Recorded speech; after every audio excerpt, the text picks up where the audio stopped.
is slightly open. Hi, today we're going to remove a motherboard and discuss the parts of it. So we're going to open up the case, unplug the ribbons. Some of them are already loose here.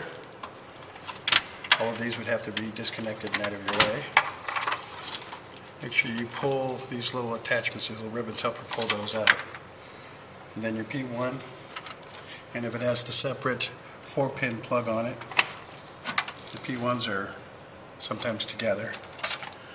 Then your optical power supply and your USB power supply.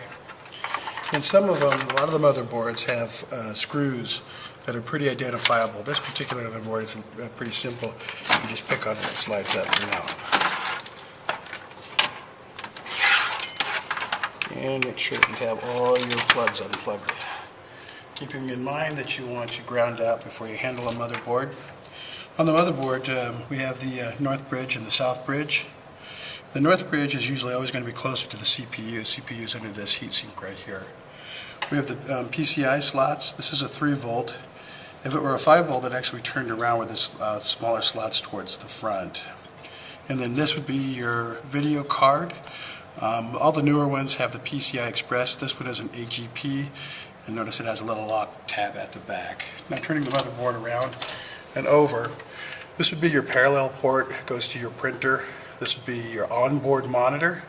If you were using your video up front, your plug would be over here. So sometimes these will go out, and that's when you would switch over to that. Your P2 plugs or ports are for your mouse and your keyboard.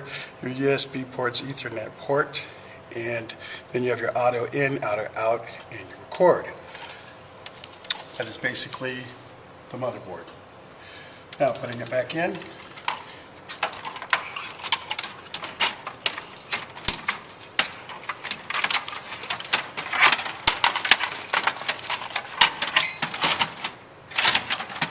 Making sure that it locks inside the tabs. And then basically a reverse of your putting your plugs back on, and they're pretty self-explanatory. That's basically it.